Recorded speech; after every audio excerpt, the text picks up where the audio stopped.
Macam-macam website. E-commerce atau elektrokomerse atau dalam bahasa Indonesia yaitu perdagangan secara elektronik adalah aktivitas penyebaran, penjualan, pembelian, pemasaran produk dengan memanfaatkan jaringan telekomunikasi seperti internet, televisi, atau jaringan komputer lainnya.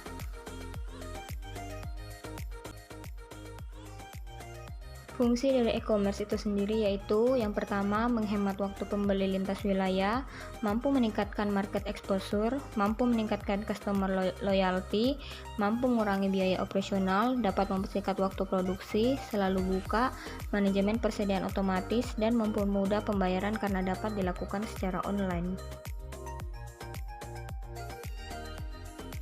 Bukalapak.com merupakan salah satu online marketplace terkemuka di Indonesia yang menyediakan sarana jual beli dari konsumen ke konsumen. Semua orang dapat membuka toko online di Bukalapak dan melayani pembeli dari seluruh Indonesia untuk transaksi satuan maupun banyak. Pada situs ini, Anda dapat menjual dan membeli produk sesuai kebutuhan dan keinginan Anda. Tampilan dari website e-commerce Bukalapak seperti ini. Yang kedua yaitu lazada.co.id. Lazada berfungsi untuk memfasilitasi penggunaan situs web atau aplikasi seluler. Yang kedua untuk memproses pesanan Anda. Yang ketiga untuk memfasilitasi pembayaran Anda. Dan yang terakhir untuk mengirimkan produk yang telah Anda beli. Tampilan dari e-commerce lazada.co.id seperti ini. Yang ketiga yaitu Tokopedia. Tokopedia berfungsi untuk melakukan jual beli online dan untuk menjual atau membeli barang-barang secara online melalui aplikasi gadget. Tampilan dari website tokopedia.com seperti ini. Yang keempat yaitu olx.co.id. OLX berfungsi untuk membeli barang atau barang bekas. Yang kedua yaitu berfungsi untuk menawarkan barang dagangan pada orang lain. Tampilan dari website olx.co.id seperti ini. Yang kelima, elevenia.co.id. Elevenia adalah situs belanja online dengan konsep open marketplace di Indonesia yang memberikan kemudahan dan keamanan berbelanja online. Tampilan dari website elevenia.co.id seperti ini.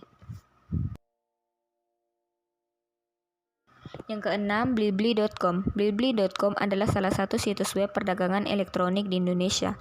Blibli bekerja sama dengan penyedia jasa teknologi, mitra logistik, perbankan, serta mitra dagang dengan standar tertentu untuk menciptakan sistem back-end yang bisa memenuhi kebutuhan pengguna Blibli. Tampilan dari website blibli.com seperti ini. Yang ketujuh, Shopee. Shopee adalah sebuah aplikasi yang bergerak di bidang jual beli secara online dan dapat diakses secara mudah dengan menggunakan smartphone. Tampilan dari website Shopee seperti ini. Yang kedelapan yaitu Babyzenia.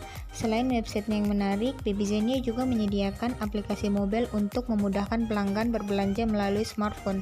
Tampilan dari website Babyzenia seperti ini. Yang kesembilan yaitu Bukupedia. Bukupedia merupakan toko buku online yang menyediakan platform online khusus penerbit, yaitu Bukupedia Merchant Center. Tampilannya dalam website Bukupedia seperti ini. Dan yang ke-10 yaitu mataharimall.com. Mataharimall.com berfungsi untuk meningkatkan brand image, memudahkan customer untuk melihat koleksi produk-produk mataharimall.com, memudahkan customer atau reseller dalam menyimpan gambar-gambar mataharimall.com, jadi tidak usah repot dikirim satu-satu via internet. Tampilan dari website mataharimall.com seperti ini. Blog adalah website yang mengandung konten personal dalam bentuk artikel, video, foto, dan link ke website lain yang disediakan oleh penulis blog. Fungsi dari blog itu sendiri yaitu sebagai media pribadi, sebagai media untuk berbisnis, sebagai media untuk berbagi informasi, dan sebagai media untuk promosi atau iklan. Blog traveling berfungsi untuk memberitahukan tentang tips traveling, tips liburan yang murah, tips menghasilkan uang tambahan dari membuat blog, dan bagaimana caranya memiliki kesempatan keliling dunia. Yang kedua yaitu food blogger. Food blogger adalah blogger yang menyajikan materi blognya padahal di seputar makanan atau kuliner berbekal kamera favorit mereka. Yang ketiga yaitu fashion blogger. Fashion blogger berfungsi untuk mengenalkan berbagai fashion yang ada di dunia, khususnya fashion yang diminati pemilik blogger. Berfungsi sebagai inspirasi dalam gaya busana orang-orang yang berkunjung di blognya. Yang keempat yaitu blog otomotif. Blog otomotif berfungsi untuk mengenalkan kendaraan-kendaraan yang baru dirilis atau dikeluarkan, memberitahukan tips dan trik dalam berkendara, cara merawat kendaraan agar awet, dan mereview kendaraan-kendaraan yang baru keluar. Yang kelima yaitu blog pribadi. Blog pribadi berfungsi untuk mengasah kemampuan menulis, media publikasi untuk siapa saja yang ingin membaca, dan bukti profesionalitas. Yang keenam yaitu blog kesehatan. Blog kesehatan berfungsi untuk memperoleh gaya hidup sehat yang diidam-idamkan. Blog kesehatan juga berfungsi untuk memberitahukan info-info tentang kesehatan, obat-obat, kesehatan umum, dan penyakit. Dan yang ketujuh yaitu blog pendidikan. Blog pendidikan berfungsi sebagai sumber informasi, sebagai media pembelajaran, sebagai penunjang bakat dan minat, dan yang terakhir sebagai sarana promosi institusi. Website edukasi merupakan website yang didesain untuk lembaga-lembaga pendidikan seperti sekolah, pesantren, atau lembaga bimbingan belajar lainnya. Yang pertama yaitu Kuiper School. Kuiper School adalah layanan e-learning gratis yang dibuat untuk mempermudah tugas para guru, terutama dalam hal menugaskan kepada siswa. Yang kedua yaitu Edmodo. Pada Edmodo memungkinkan guru untuk memberikan tugas maupun soal-soal kepada muridnya secara digital dan murid dapat berkomunikasi dengan lebih baik ketika mendapatkan pelajaran. Yang ketiga yaitu Udemy. Udemy adalah layanan e-learning untuk pelajar atau mahasiswa bisa mengikuti pelajaran yang ada sesuai keinginan dan kebutuhan kamu. Yang keempat yaitu Zenius Education. Zenius Education adalah perusahaan yang bergerak di bidang pendidikan di Indonesia yang telah memulai aktivitas bisnisnya sejak tahun 2004. Yang kelima yaitu Wikipedia. Fungsinya bisa tergantung dari penggunaannya, namun yang jelas Wikipedia adalah ensiklopedia daring yang dapat disunting oleh siapa saja. Yang keenam yaitu Ruang Guru. Ruang Guru menyediakan sistem tata kelola pembelajaran yang dapat digunakan murid dan guru dalam mengelola kegiatan belajar di kelas secara virtual. Yang ketujuh, Edukasinet berfungsi untuk sumber bahan belajar yang meliputi materi pokok, modul online, pengetahuan populer, bank soal, atau uji kompetensi, dan multimedia interaktif. Yang kedelapan, Pinternestia merupakan salah satu website yang menyediakan berbagai informasi dari mata pelajaran yang diajarkan di sekolah. Kesembilan yaitu website perpustakaan. Website perpustakaan dikelola langsung oleh pemerintah. Website edukasi ini menyediakan banyak sekali koleksi buku pelajaran yang sangat bermanfaat bagi pelajar dan juga guru. Dan yang terakhir, informasi UN dan USBN. Website ini milik pemerintah, khusus memuat mengenai informasi seputar UN dan juga USBN. Website berita atau situs portal berita adalah website yang memuat konten berita dan informasi terkini dari bermacam kategori peristiwa. Biasanya website berita disebut juga website portal. Detik.com adalah sebuah portal web yang berisi berita dan artikel daring di Indonesia. Detik.com hanya mempunyai edisi daring dan menggantungkan pendapatan dari bidang iklan. Kompas.com adalah sebuah portal web yang berisi berita dan artikel daring di Indonesia. Kompas.com merupakan salah satu situs berita terpopuler di Indonesia. Okezone.com merupakan portal online berita dan hiburan yang berfokus pada pembaca Indonesia, baik yang berada di tanah air maupun yang tinggal di luar negeri. Kapan Lagi adalah situs media online yang menyajikan informasi berupa konten-konten berita seputar dunia entertainment baik di Indonesia maupun di mancanegara. Vivanews.com adalah portal berita daring yang dikelola oleh PT Viva Media Baru yang juga mengelola bisnis penyiaran. Liputan 6 menyajikan berbagai topik menarik, dimulai dari informasi politik, bisnis, gaya hidup, kuliner, hingga berita olahraga. Media Indonesia adalah surat kabar harian yang terbit di Jakarta, tergabung ke dalam media group. Sejumlah kalangan menganggap Media Indonesia sebagai surat kabar umum terbesar ketiga di Indonesia. Tribun News menyediakan berbagai macam berita yang terjadi baik di itu berita lokal, nasional, hingga internasional secara aktual dan cepat. Suara.com adalah sebuah portal berita berbasis di Jakarta, Indonesia yang menyajikan beragam informasi mulai dari peristiwa politik, hukum, kriminal, dan lain-lain. Kompasiana.com adalah blog jurnalis Kompas yang bertransformasi menjadi sebuah media warga atau citizen media.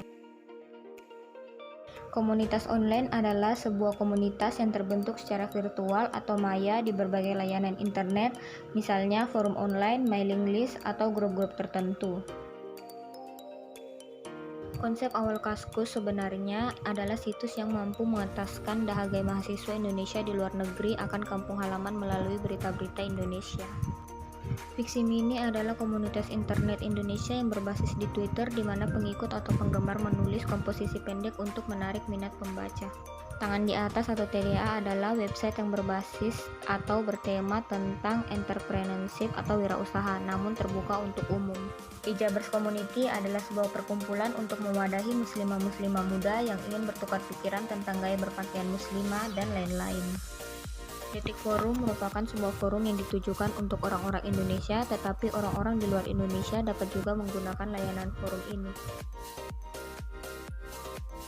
Di forum Fotografer.net, kamu bisa mengetahui berbagai macam teknik fotografer yang sedang dibahas oleh para fotografer pro yang tergabung dalam forum ini. Piknik Asik adalah program yang dilakukan dengan cara mengajak anak merdeka ke tempat wisata yang ada di dalam kota atau di luar kota Surabaya. KBI atau Klub Buku Indonesia adalah komunitas yang didirikan untuk menaungi seluruh pembaca buku, juga untuk menularkan kebiasaan baik membaca buku. Female Diali adalah komunitas online perempuan terbesar di Indonesia saat ini. Female Diali merupakan blog kecantikan. Indorunners adalah komunitas penggemar olahraga lari yang dibentuk pada tahun 2009 dan termasuk komunitas terpopuler di Indonesia. Website portofolio adalah suatu keharusan bagi semua desainer untuk menunjukkan hasil kerja atau karya desain baik yang freelance atau perusahaan web develop. Di Kreavi, kamu bisa daftar secara gratis dan tentunya bisa langsung upload karya kamu. Pada web ini, kalian dapat mengupload beberapa jenis karya.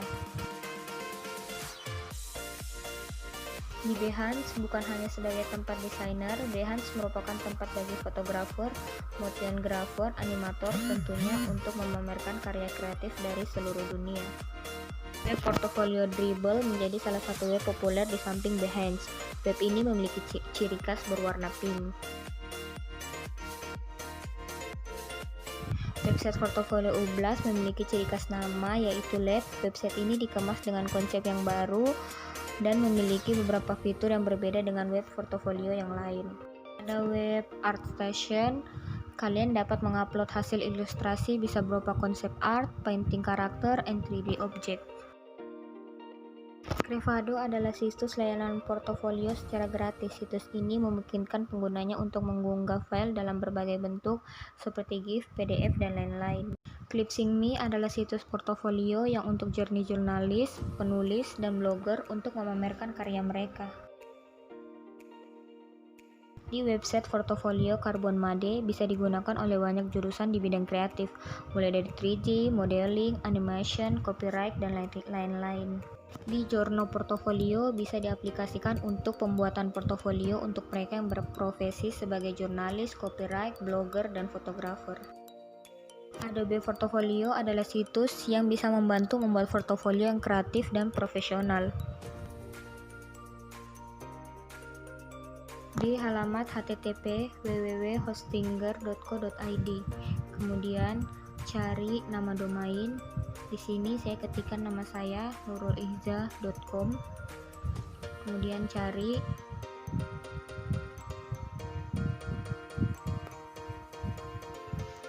Maka akan muncul seperti berikut. Nama domain saya yaitu domain nurulihza.com tersedia. Di sini ada klasifikasi harganya. Untuk Nurul Ihza ID atau Nurul Ihza World, berapa klasifikasi harganya. Kemudian yang soal nomor 3, kita mencari web hosting. Yang pertama saya mencari master web.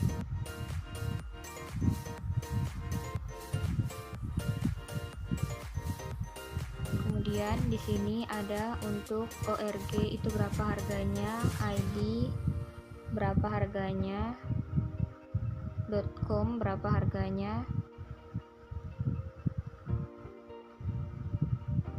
Kemudian di sini ada klasifikasi harganya per bulan sesuai dengan paket yang diberikan dari master web.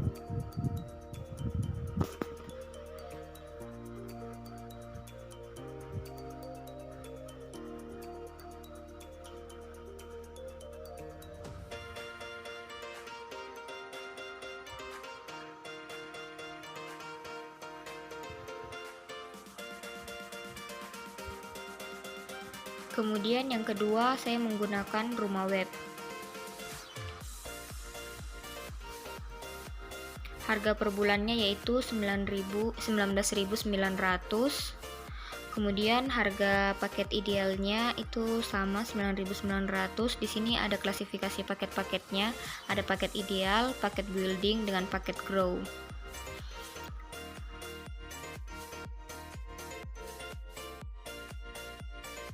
Kemudian yang ketiga, dari penyedia layanan domain dan hosting, saya menggunakan R-Hosting. Di sini kita melihat bahwa klasifikasi paketnya dimulai dari harga 25.000 sampai 950.000 per bulan.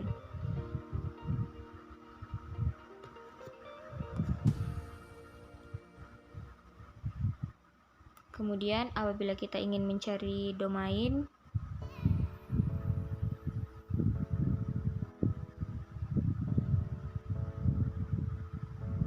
di sini klasifikasi domainnya dari .com, ada yang harga barunya 145.000.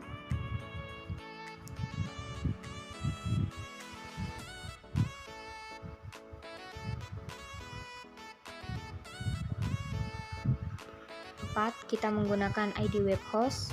Di sini nama domainnya tetap nama saya nuruliza.com, dimulai dari harga 9.900 per bulannya. Kemudian di sini ada klasifikasinya .com berapa harganya, .net, .xyz, .id, .co.id dengan .online. Kemudian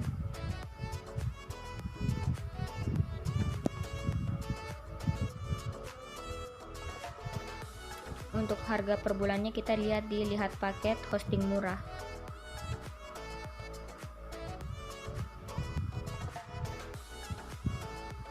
Ya, di sini ada harganya. Untuk paket Charming 9.900, ada paket Cute, paket Awesome dengan paket Fantastic.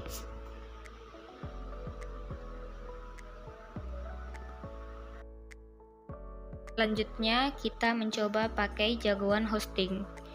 Di sini juga ada klasifikasinya, .com berapa harganya, .store, .situs, .id. Kemudian kita lihat klasifikasinya per bulan. Di sini dia per bulannya mulai dari harga 45.000 sampai 120.000.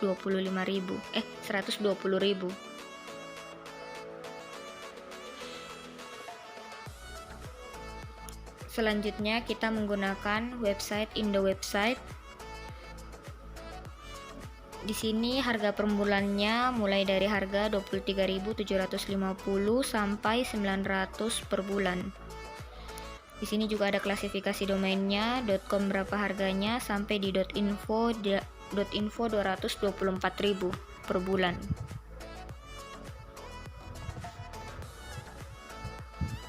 Kemudian kita pakai coba keywords. Di sini mulai dari 150 per bulan sampai yang paling mahal yaitu 720 per bulan.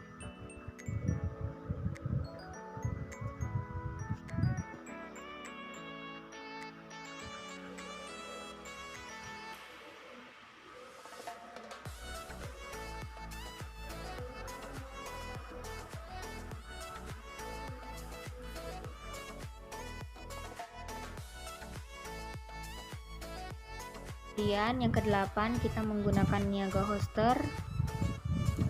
Di sini klasifikasi harganya dimulai dari 10.000 yang paling murah sampai 150 yang paling mahal.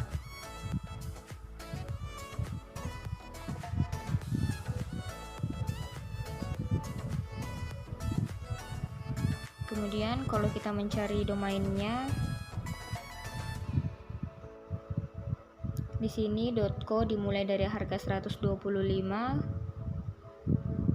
dan seterusnya id.xyz.co.id sampai di .site harganya 14.000.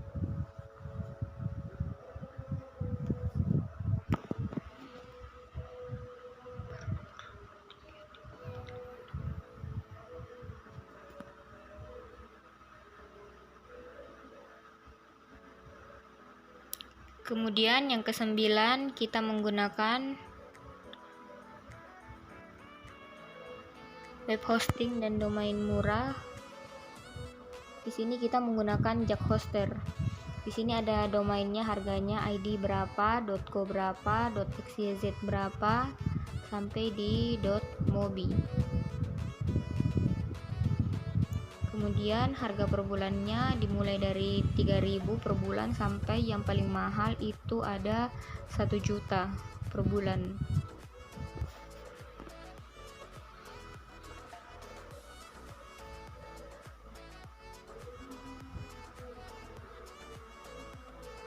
Kemudian yang terakhir dari penyedia layanan domain dan hosting, kita menggunakan zHouse. Di sini dimulai dari harga 99.000 sampai 149.000.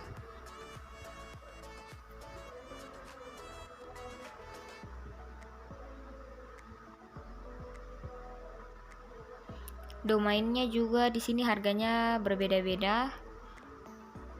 Dimulai dari .co.id harganya 32.000,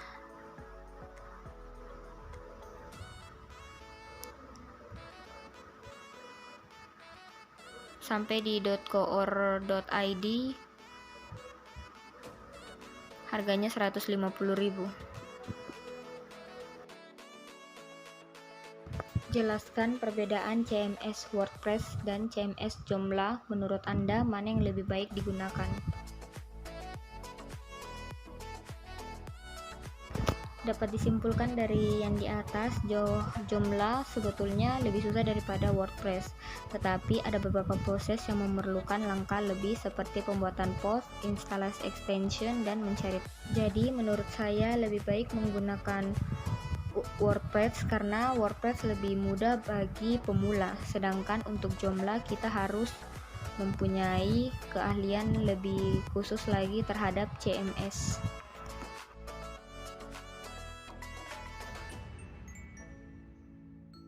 Yang kelima yaitu tampilkan 10 website menggunakan protokol HTTP.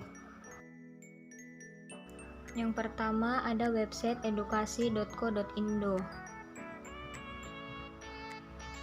Dan yang kedua adalah website Kementerian Pendidikan dan Kebudayaan. Kemudian yang ketiga ada Direktorat Pembinaan Sekolah Dasar.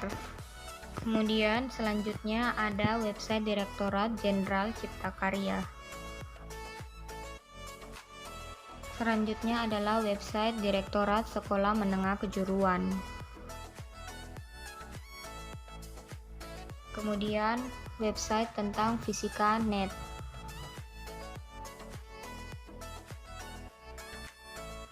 Selanjutnya ada situs web yaitu Info Dunia Pendidikan.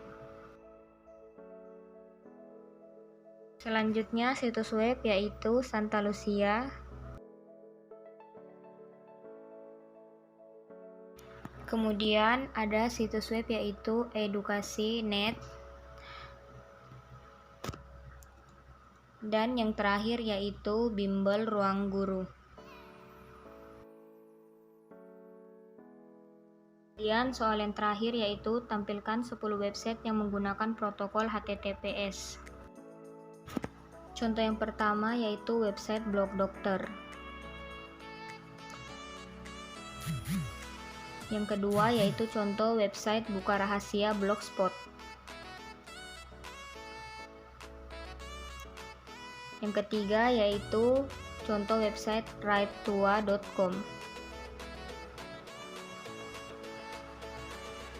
Yang keempat yaitu sonyairk.com atau blog fashion. Yang kelima yaitu blog anakjajan.com. Yang keenam yaitu blog nakedtraveler.com atau blog traveler. Yang ketujuh ada contoh website OLX. Yang kedelapan ada contoh website Tokopedia.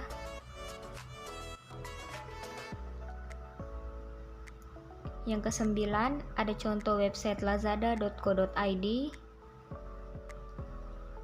Dan yang terakhir ada contoh website bukalapak.com.